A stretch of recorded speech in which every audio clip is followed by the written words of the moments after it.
Alright guys, today we're going to have a quick little tech video, and it's going to be on power window motors. So, as you guys know, I sell used parts, but I also sell new parts. And I had a customer that told me, hey, I got a brand new window motor and it doesn't work. And I'm like,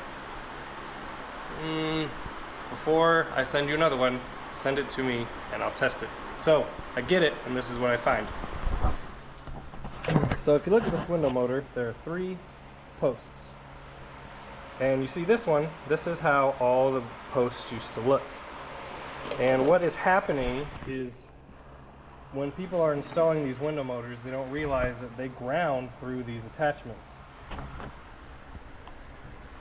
If you look at this motor, this is a factory original, obviously part number, but look at it. Only the bottom half is painted or rubber coated or whatever you want to call it. This top half of the aluminum housing is completely bare. So the mistake that I guess the remanufacturers are making nowadays is they're painting the whole thing, and because of that, when people are putting these in their cars, well, they're getting them not working because they're not grounding, they're not completing the circuit. I bet if the manufacturers of these somehow made these clean, it would work a lot better. So basically the quickest and easiest way to do it is you just take a file and you just file away all the paint so that these look like this. Now, since I have your attention and we're talking about window motors, let's go ahead and test them.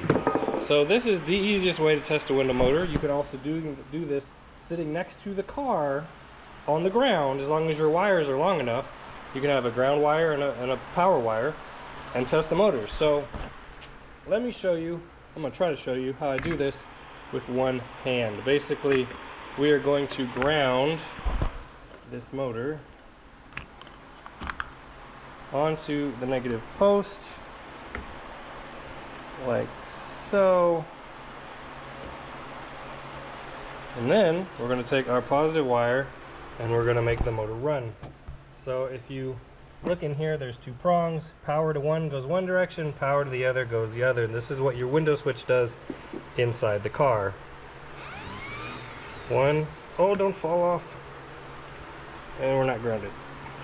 See what happens when we're not grounded? There we go.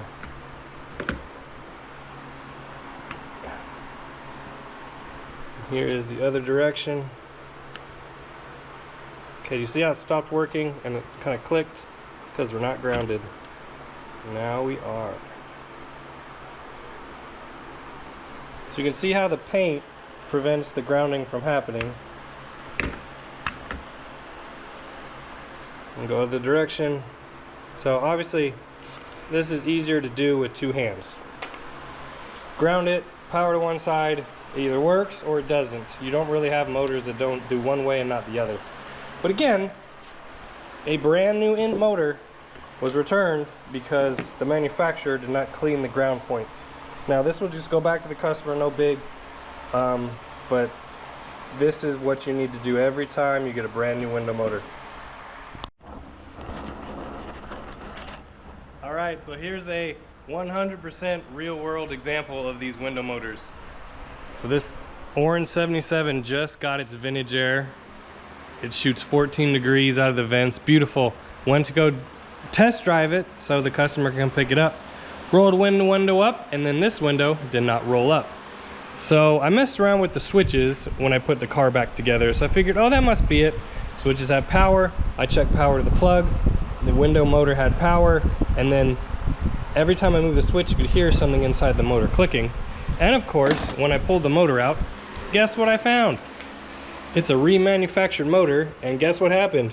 They didn't clean the grounds, so it doesn't work very well when the grounds aren't clean. So we're going to clean those, and then we're going to try it again and make sure it works this time. If they had just cleaned these, I wouldn't be taking this apart.